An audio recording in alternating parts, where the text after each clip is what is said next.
Experiment 31E, Attempt Number 7. Date, September 12, 1843. The specimen showed no reaction to the formula or any additional procedures. Another failure.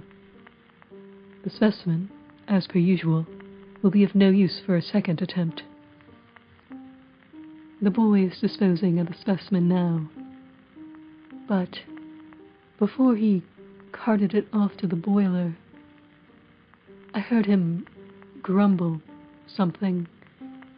I believe he muttered to himself about how this was the worst part of his job. A relatively minor complaint, perhaps. I suppose it is an unpleasant task, but I need complete loyalty from my servants. That is something hard to come by, which is why I have so few, and only one is allowed within the laboratory. The boy has never been adept at concealing his distaste for my work. His guileless face reveals his every thought like the pages of a book. But he has always performed his duties admirably and without comment. This may be nothing more than a temporary break in composure, but I must watch him for any further signs of insubordination. The boy, of course, is not my main concern. This formula is clearly ineffective.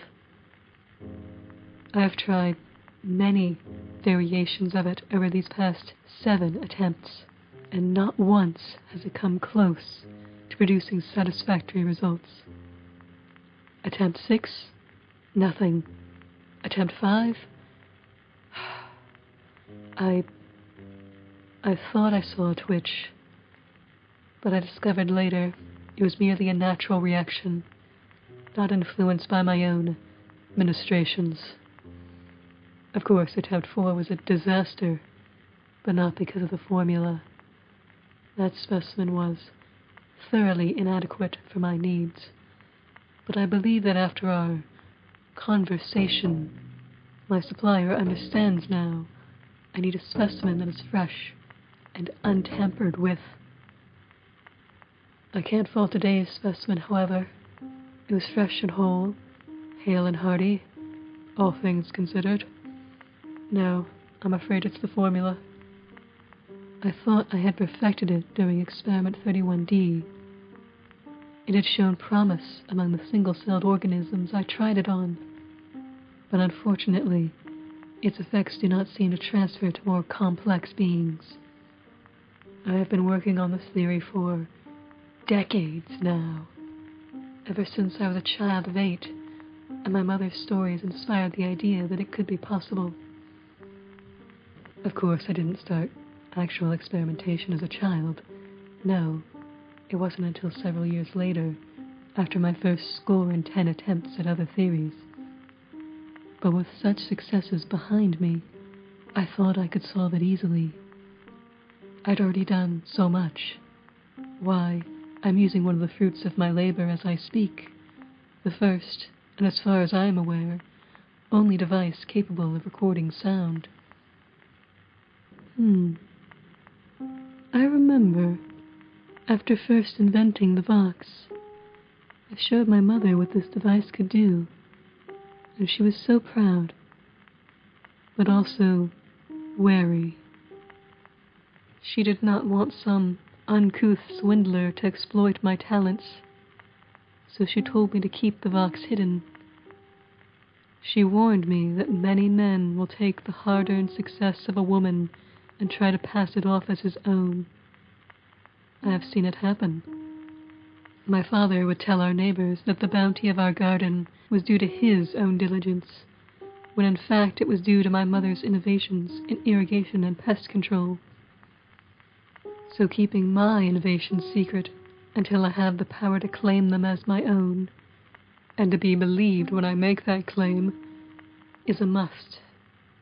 After all these years, after all these creations, no one knows of what I've invented. But I've never been bothered by a lack of notoriety. I don't build these things for others. Although, perhaps that's not entirely true.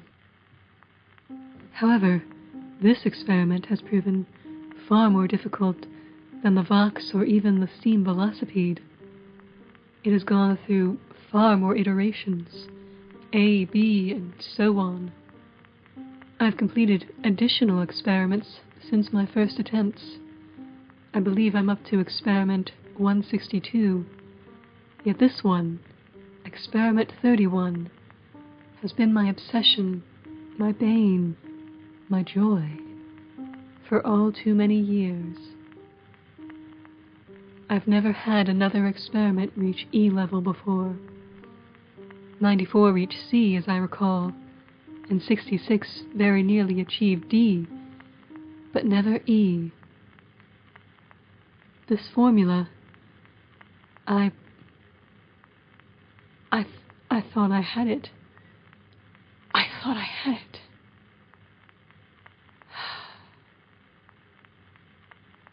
But alas, all this effort, all these attempts have been for naught.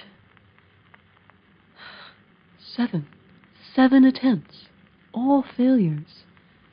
I've even tried adjusting the ingredient amounts in case more of a particular component is needed when dealing with larger specimens. But nothing. I must start over. A new formula, a new procedure. Which means I have to visit Solomon. It has been, many months since I've gone into Manchester. No, maybe longer. Let's see, I've been in England since... Has it been 2 years already? And the last time I went into town was... Oh my... a year, perhaps? The boy brings me what I ask for, so I don't have to leave the manor and can focus on my work. But I can't trust anyone else with finding the components for a new formula. Solomon's shop has what I need. Or rather, his secret shop behind the official storefront he offers to those unfamiliar with the true purpose of his business has what I need. I can trust him and his partner, Rahul, but I loathe going into town. I have never been fond of the hustle and bustle of the crowd. Back in America, the estate where I grew up was miles from the closest town, and even farther from large cities. Here in England, everything feels so close together. This manor is far enough from Manchester and the surrounding towns that the smoke from the factories only reaches here on a windy day. But I could easily walk there if I wanted to. It might take a few hours, admittedly, but it could be done. Whereas back home I could walk and walk and walk through the countryside all day before encountering a single soul. Despite being smaller, this land seems easier to get lost in. I'm not sure I could even tell someone where my estate is located. Could I pick it out on a map? What's the closest town? I don't think it's Manchester itself, but honestly, I can't remember. Luckily, the boy is from Manchester, so he helps me find my way around, cutting through the crowds and that ever-present thick black dust. I don't know how he ever worked in one of those mills. I imagine he makes no comment on my work because I pay him higher wages than any he could ever have earned at one of those filthy places. And he only has to tend the boiler when I perform experiments, which is maybe only a couple days a week, if that. I've certainly gone a couple months before, locked away in my library, researching new ingredients or methods without needing to use the boiler once. But I know the boy doesn't care for Solomon's shop. Solomon himself, he doesn't mind. They seem to get along quite well. But the shop...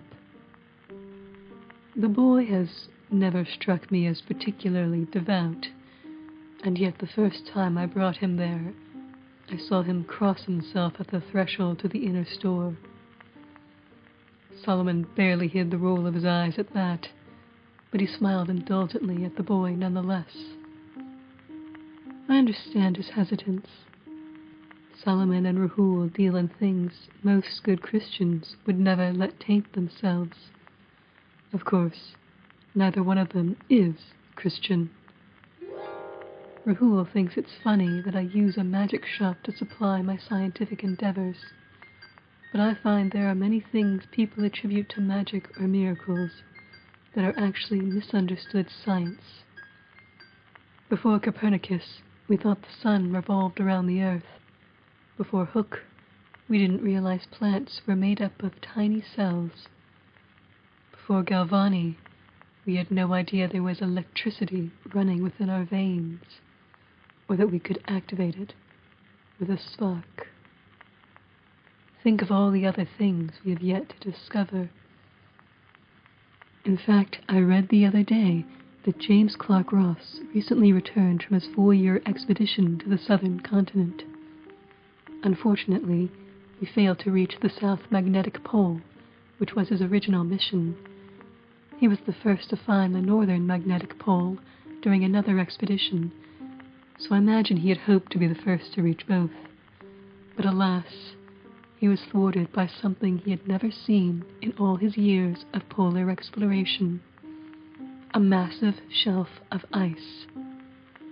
A frozen cliff, 150 feet high or more, extending as far as the eye can see in both directions, perfectly flat and level at the top. This great ice barrier prevented him from exploring further into the continent, completely obstructing his path. But what an amazing discovery! Prior to Ross's expedition, we had no idea such a thing was there, nor did we know about Mount Erebus, an active volcano covered in snow and ice. Nor were we aware of the Ross seal, or the Anne penguin, or any of the thousands of new types of flora they discovered. But that doesn't mean they didn't exist until we perceived them. That's what science is about: discovering and understanding what is already here, just waiting for us to find it. My mother once told me a story. She loved telling me fantastical stories, and this one was no different. There was a man, a scientist, who wanted to create a new form of human, something in his own image. Blasphemous, perhaps, but my mother never minded a little sacrilege. This scientist carved this new man, like Pygmalion carved Galatea. But it was his own powers that granted it life, not a god's. This scientist's first attempts were primitive, but he continued to advance his methods. However, when one of his creations turned wicked, unable to understand the basic morals and ethics of humanity, he dismantled this monster he had brought to life, ashamed. And yet, he kept working. He did not see what he did as a failure. He merely saw it as an education, something to learn from, to guide him in his subsequent attempts. His next creation proved to be his greatest. This modern Prometheus breathed life into a new form of man, and it was pure and good, performing impressive and merciful feats across the cosmos. This amazing invention would never have come to being if its creator had given up when things did not go as planned. I have come all this way, defied so many expectations, defied so many people. I can't give up now. I believe there is an answer to my problems. There is a way to fix this formula. I believe it is possible to solve this. This version of the formula is not a misstep. This is not a mistake or a setback. It is merely a natural step in the process. False paths must be eliminated, removed like dead limbs from a tree, before the truth can be found. That's all this is, the next step. 31D gave me a base to work with, something I could build on.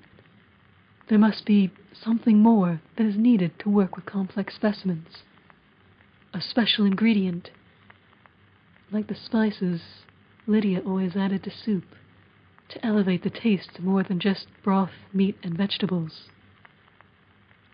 I must elevate this formula to something else, to something better. Solomon sent me a letter a fortnight ago. He recently received a new panacea, one that he thought showed promise. He wanted me to come in to take a look. He should know better by now that I do not accept requests for visitation, but I understand why he would think I would be interested enough to break my routine. The man who sold it to him claimed it had come from Johann Dippel's own stores. I dismiss this as ludicrous for various reasons. For one, if Dippel had actually discovered an elixir of life, then he probably wouldn't have died. And it's been 100 years or so now since he did pass away. So where has this secret elixir been all this time? Honestly, I assume the supposed panacea was really just some embellished mummia. And even if it was something Dippel invented, well, Dippel was a fool. He never created an elixir of life. He probably poisoned himself to death in his attempts. And I know Solomon agrees with me on this subject, so I was shocked to see him considering this to be a valid formula. In his letter he assured me he would never have believed this panacea to be real, except that it exhibited unusual properties. He wanted me to investigate, to experiment with it, to see if the claims were true. I don't usually perform experiments for Solomon, but he knows what I'm working on. He knows what I can do. I met him within my first week here in England. I'd been asking around for merchants who could obtain unusual ingredients, and I was pointed his way. We have come to know each other. He respects me, which, I must say, that is not something I see a great deal. I appreciate how he has no qualms about a woman without a chaperone, a woman interested in science, a woman who prefers to wear men's fashion. But then again, Solomon's not exactly one to adhere to society's formalities, now is he? I know he and Rahul are more than simply partners in business. And he knows I know, and probably appreciates my lack of qualms in concern to that. I've never understood why society considers such relationships a scandalous thing. I know how close my mother and Lydia grew after my father's death. It was good for them both. And Rahul is good for Solomon in the same way, and vice versa. They keep each other grounded. Together, they're brilliant. Apart, well, Solomon would probably forget to feed himself, and Rahul would probably try to launch himself to the moon in a hot air balloon. I respect them both, as much as they respect me. They're some of the few I've shown my inventions to, and I can count those people on one hand. I trust them. I might even dare call them friends. If Solomon thinks this panacea has potential, perhaps I should take a look. Perhaps it's the missing ingredient, Lydia's special spice. Perhaps it's the key to breathing life into my own invention. I haven't had a chance to respond to Solomon's letter yet. I haven't been out of the laboratory in days. But I think I shall send a reply post-haste. Tell him I will visit soon. The boy can deliver it personally in the morning. I don't trust the post with such messages. If the letter were to fall into the wrong hands, I don't need all of England to know what I've been up to here in the countryside. I can spare the boy for such a task, since I won't be needing him to stoke the boiler tomorrow. I won't be doing more experiments until I have a new formula to try. Oh yes, and then I'll need a new specimen to test it on. I'll have to contact my supplier. Herman likes to know ahead of time if I will be needing his talents, even though he can't collect a new specimen until I am ready to use it. It must be obtained, delivered, and used within a 24-hour span, or I fear it will no longer be viable, especially if there has already been a lapse of time from when it first became viable to when it arrived at the manor. I will inform Herman I will need him soon then, and once I have created my new formula, I will send the boy to initiate a drop. The boy does not care for Herman. I don't blame him. I despise the man myself. He is as welcome in my life as rat droppings smeared on the bottom of my boot. But he is an unfortunate necessity for my experiments. I imagine the boy would care even less if I asked him to find the next specimen for the lab. Herman certainly does not endear himself to others, but he doesn't mind being hated. He knows what he is. There aren't many of his kind left these days, not since the laws changed. Those who need what he can provide usually can get it more easily now. But I'm afraid that I fall outside of the law just as much as I fall outside of the rules of proper society. Herman is an evil that must be tolerated until I no longer need his services, and therefore I shall pay him the courtesies he requests. I shall give him plenty of warning before I require his assistance, and I shall pay him what we have mutually agreed upon in our contract. I'm not sure where else I would find someone to perform his duties, and certainly not one who I would be able to trust more than him. After all, grave robbing is a nasty business.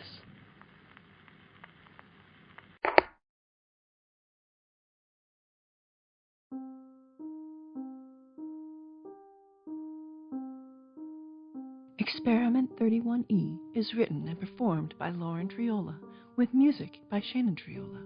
For more information about the podcast, including contact info and transcripts, visit experiment31e.com or follow us on Twitter or Instagram.